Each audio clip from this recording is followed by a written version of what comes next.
Assalaamu calaykum waraxmatullah. Barnaamijka maanta ayaa waxaan ku soo qaadan qaababka ama tekniikiyada wax loo xifdiyo iyo sida dadka ka qayb gala tartanada xifdiska ay awood ugu yeeshaan in muddo aad u yar ay u xifdiyaan waxa la soo hordhigo. Dadkaas wax xifdiska ku caanbaxay ayaa waxaa ka mid ah Alex Mullen oo hal saac gudaheed ku xifdiyey 3238 lambar oo awood u yeeshay inuu akhriyo sida ay isugu xigeen. iyo ninkan Jarmalka ah oo la dhaho Mark Lang oo ciyaara chesska ama shatranjiga laakiin si cajiib ah u ciyaara. Markuu ciyaarayo ma fiiriyo chesska qofka kale oo isaga oo ka sii jeeda ayuu la ciyaaraa. Sanadii 2011 ayaa waxa uu la ciyaaray 46 qof isku mar oo kombiyuutar ayaa waxa uu u sheegay qofka uu la ciyaarayo tallaabadiisii u dambeysay kaliya. Meelaha kale oo ay joogaan waa inuu maskaxdiisa ku xifdiyaa. 46 qof ee la ciyaarayay meelaha ay degeen waa inuu maskaxda ku hayaa si ay ugu fududaato inuu ka adkaado. Ninkan ayaa waxa uu ka guuleystay 44 qof oo ka mid ah dadkaas. Haddaba dadkan si ay ugu fududaato xifdis badan ayaa waxa ay ku tababartaan tekniikyo u fududeeya xifdinta. Qayb ka mid ah ayaan ka hadlayaa balse marka hore waa inaan caddeeyaa waxyaalo maskaxda u sahla inay wax xifdiso. Maskaxdeena marka la fiiriyo waxa aad ula fudud inay xasuusato sawirrada oo tijaabo lagu sameeyay jaamacadda MIT ayaa arrintan caddaysay. Dadkii tijaabada lagu sameeyay ayaa waxa la soo hordhigay sawir uu qofku fiirinayo 3 sakan kaliya markaa kadibna sawir cusub uu imaanayo. Waxaa dadkaas la tusay 3000 oo sawir oo ay daawanayeen muddo 2 saac iyo bar ah. Markaa kadib ayaa waxa lagu imtixaanay in la soo hordhigo sawir ay horay u arkeen iyo mid aysan arag. Waxaana laga rabay inay sheegaan sawirka ay horay u soo arkeen. Tijaabadan ayaa waxaa ka soo baxay in si sax ah dadku u sheegaan inta badan sawirradii ay horay u arkeen oo 92% wax ka badan ayay si sax ah u sheegayeen markii la isku celceliyo.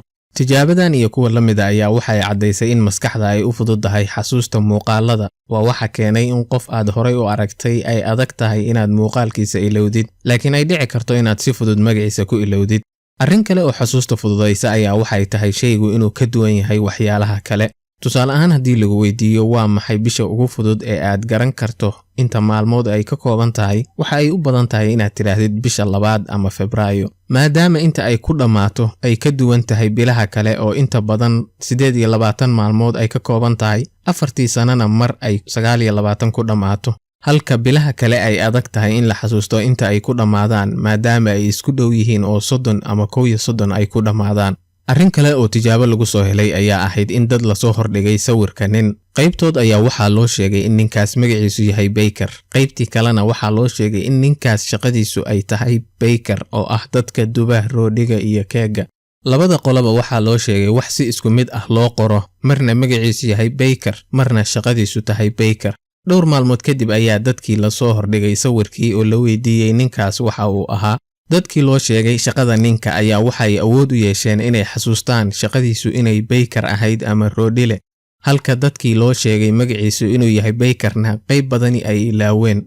Sawirka dadkaas la tusay isku mid ayuu ahaa, magaca iyo shaqaduna isku si ayaa loo qorayay oo Baker iyo Baker ayay ahayd. Marka maxaa keenay in markii shaqada loo sheegay ay fududahay in la xasuusto, markii magac kaliya la sheegana ay u adag tahay xasuusitaankeedu? Arrintaas ayaa waxaa lagu fasiray in marka shaqada qofka la sheego ay maskaxdu isla xiriirinayso qofkaas iyo shaqada oo ay sawiranayso shaqadii uu qofkaasi samaynayo, halka marka magaca qofka kaliya la sheego maskaxdu aysan hayn wax kale ay ku xiriiriso. Haddaba tijaabooyinkaas ayaan waxaan ka ogaanay inaad wax xasuusatid ay fududaato markii uu sawir ama muuqaal yahay, ama markii uu ka duwan yahay waxyaalaha kale, ama maskaxdu arrin ay horay u taqaanay ay la xiriirisay.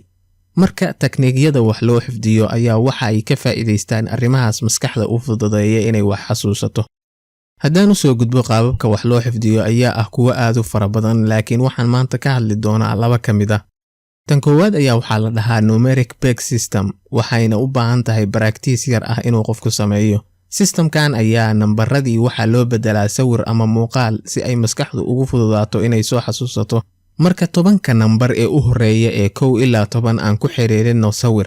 Nambar 1 ayaa waxaan ku xiriirinaynaa qalin rasaaska maadaama uu u eg yahay nambarka koowaad oo ay u fududahay maskaxdu inay sidaas u xasuusato. 1 marka waa qalin rasaaska. Lambar 2 ayaa waxaad ka dhigtaa shimbirtan surkeedu lambar 2 oo kale yahay, oo lambar 2 waxaad maskaxdaada ku sawirataa inay shimbirtaas tahay. Lambar 3 waxaad ka dhigtaa wadne dhinac u jeeda oo u eg inuu 3 oo kale yahay. oo 3 waxaad u sawirataa wadnahaas dhinaca u yaal. Lambar 4 waxaan ku xiriirinaynaa kursi la rogay oo sawirkiisu u dhow yahay lambar 4. Marka 4 waa kursi hoos u jeeda oo sida 4 oo kale u sawiran. Lambar 5 waxaan ka dhigaynaa birtan jilaabta ah ee wax la suro oo waxa ay u muuqaal dhowdahay lambar 5. Marka 5 waa jilaabtaas. Lambar 6na waxa ay u egtahay firimbiga ama fooriga, marka waxaad u xasuusataa lambarka 6 inuu yahay firimbi. Lambar 7 ayaa waxay isu eg yihiin faaska, marka lambar 7 waxaad u sawirataa inuu faas yahay, maadaama ay faaska isu eg yihiinna waa ay fududahay inaad sidaa u soo xasuusatid. Aan u gudubno lambar 8 oo aad u xasuusan kartid sidii inay tahay waddo laami ah oo isku wareegta, marka lambar 8 waxaad u xasuusataa sidii waddo laami ah oo 8 oo kale ah. Lambar 9 ayaa waxaad ka dhigi kartaa buufin xarig ku xiran yahay oo sawir ahaan u dhow lambar 9. 9 marka waa buufintaas xiran. Lambarka 10aad ayaa waxaad ka dhigi kartaa fargeeto iyo saxan isdhinac yaala oo sawirkoodu u eg yahay lambarka 10aad. Marka hal mar aan dul maro sida la isugu xiriirinayay lambarada iyo sawirada. Lambar 1 waxa uu ahaa qalin rasaas. Lambar 2na waa shimbirta surkeedu 2 u ekaa. Lambar 3 waa wadnaha dhinaca u jeeda. Lambar 4 waa kursiga hoos loo jeediyay. Lambar 5 waa jilaabta. Lambar 6na waa firimbiga. Lambar 7na waa faaska. Lambar 8na waa laamiga 8 oo kala ah. Lambar 9na waa buufinta iyo xarigeedii. Iyo ugu dambeyn lambar 10 oo ah fargeetada iyo saxanka isdhinac yaal. Khasab maaha inaad sawiradaad kaliya isticmaashid, haddii uu jiro qaab kale oo aad u xasuusan kartid nambaradaas waa samayn kartaa. Waxaa nambarada sawirro ugu bedelnay ayaa ah in maskaxda u fududahay xasuusta sawirada. Hadda marka waxaan samaynaynaa tijaabo marka intaanan u gelin, waa inaad isku daydaa inaad xasuusan kartid lambarada iyo sawirada xiriirka la leh. Haddaan marka ku weydiiyo lambar 6 maxaan u sawiranaynay? Haddaad xasuusatid waa firimbiga. Waa tahay lambar 7 muxuu ahaa? Waa faaska. Lambar 4na muxuu ahaa? Waa kursiga la qalibay. Lambar 8na waxa uu ahaa laamiga 8 u ekaa. Marka haddaad kulligood xasuusatid waxaan u gudbaynaa sida loo adeegsan karo in wax lagu xasuusto nambaradaas iyo sawiradooda. Tusaale ahaan waxaad ka soo qaadaa in loo diray supermarketka oo waxaad lana ka rabaa inaan keenno 10 shay ee soo socda: kafee, caano, saabuun, kalluun, yaanyo, hilib, biyo, buug, roodhi iyo baasto. Waxaana la ka rabaa inaan isku xiriirino 10 shay iyo sawiradii nambarada aan xasuusanay. Shayga koowaad oo nala ka rabo waa kafeega. Marka kafeega waxaan ku xiriirinaynaa lambar 1 oo ahaa qalin rasaaska. Marka aad wax isku xiriirinaysid waxa fiican inaad ka dhigtid waxyaabo badan oo la buunbuuniyay si ay maskaxda ugu fududaato inay soo xasuusato. Marka waxaad sawirataa kafeegaas oo aad rabtay inaad sonkor ku walaaqdo, laakiin aad qaado weyday oo aad qalin rasaas ku ag yaalay soo qaadatay oo aad kafeegii ku walaaqday. Marka kafeegii iyo qalin rasaaskii sidaas ayaan isugu xiriirisay. Shayga labaad oo nala ka rabo waa caano. Caanaha waxaana la ka rabaa inaan ku xiriirino lambar 2 oo ahayd shimbirtu surkeedu 2 u ekaa. Waxaad sawirataa shimbirtaas iyadoo caano aad ka tagtay u soo gaatantay oo cabaysa. Waxaad sawirataa adoo markaa isweydiinaya shimbirtaasi caano jecel ah, mindhaa midabkeeda waxaa cadaanka ka dhigay caano ayay ku qubaysataa. Shayga saddexaad ayaa waxa uu yahay saabuunta. Waxaan marka ku xiriirinaynaa lambar 3 oo ah wadnaha marka dhinac loo dhigo 3 u eg. Waxaad sawirataa wadnaha oo wasakh ah oo u baahan in la dhaqo, markaasna saabuun la soo qaatay oo la mariyay. Maskaxdaada ku sawiro wadna lagu dhaqaayo saabuun. Shayga afraad oo nala ka rabay ayaa waxa uu ahaa kalluun. Waxaan ku xiriirinaynaa kursiga markii hoos loo jeediyo 4 u eg. Waxaad sawirataa kalluun kursi ku fadhiya oo neecaw fiican ku dhacayso oo jawiga ku raaxaysanaya.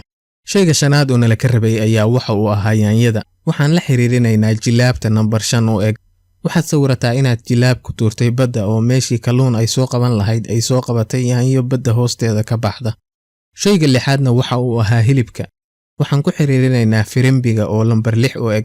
Waxaad sawirataa nin boqor xabashi ah oo hilib ceerin cunaya oo markii uu rabo in hilibka loo keeno firimbigiisa ka dhawaajiya isla markiibana loo keenayo hilibkaas. Shayga toddobaadna waxa uu ahaa caagad biyo ah. Waxaan ku xiriirinaynaa faaska oo lambar 7 u eg. Waxaad sawirataa meel aan biyo lahayn laakiin markii faas la soo qaato oo dhulka lagu dhufto ay biyo soo burqanayaan. Faaskaas oo la dhaho faas biyoole. Shayga 8aad oo naloo diray ayaa waxa uu ahaa buug. Haddaba waxaan ku xiriirinaynaa lambar 8 oo ahaa laamiga 8 u ekaa. waxaad sawirataa waddadaas laamiga ah oo ay marayaan buugaag luga leh oo waddadaas dhex soconaya, waddadaas oo loogu talagalay in buugaagta lugaha leh ay maraan. Shayga sagaalaad waxa uu ahaa roodhi. Waxaan ku xiriirinaynaa balluunkii ama buufintii number 9 oo ekayd. Waxaad sawirataa roodhi ku dhex jira buufinta oo aad ka dhex arki kartid muuqaalkiisa. Shayga u dambeeyana waxa uu ahaa baasto oo waxaan ku xiriirinaynaa fargeetada iyo saxanka oo lambar 10 ahaa. Waxaad sawirataa baasto saxanka ku jirta oo fargeetadii lagu cunayo. Waxaa dhici karta in marka u horeysa kugu adag tahay, laakiin markii la practice gareeyo waa ay fududaataa oo waqti badan kuguma qaadanayso sida la isugu xiriirinayo sawirada iyo waxyaalaha laga rabay. Bal marka aan fiirino inaad xasuusatid, muxuu ahaa shayga 8aad ee supermarket-kana loo ka diray? Marka u horeysa waa inaad xasuusataa lambar 8 muxuu ahaa sawirka lagu xiriirinayay. Waa laamiga 8 u ekaa. Intaa kadib ayaa waxaa xasuusanaysaa in shayga 8aad ee lagu diray uu ahaa buug, maadaama aad maskaxda gelisay buugaag luga leh oo waddadaas dhex mushaaxayay.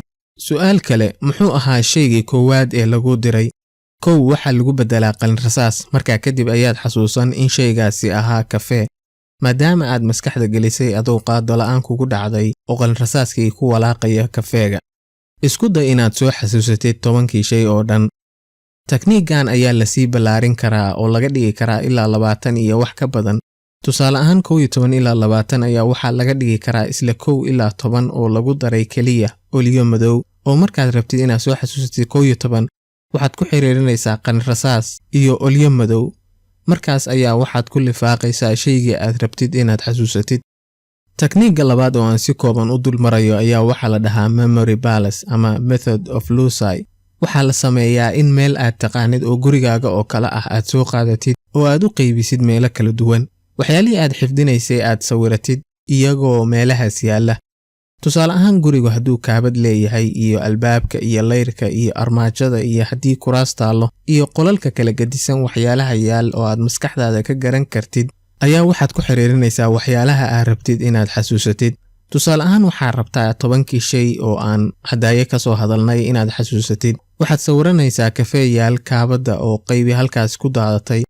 Sidaas si la mid ah ayaa meelihii kale oo aad maskaxda ku haysay ugu xiriirinaysaa waxyaalaha aad rabtay inaad xasuusatid. Inkastoo aan la soo koobi karin oo ay badan yihiin qaababka ay adeegsadaan dadka ka qaybgala tartanada wax xifdiska oo ay ka mid yihiin labadan aan ka soo hadalnay, waxaan ku soo koobay ka hadlida labadooda kaliya maadaama ay adag tahay inaan kulligood soo wada qaato. intaas ayaa noogu jooga barnaamijkii maanta. Intii aan mar dambe kulmi doono, nabadgelyo. Wassalaamu calaykum.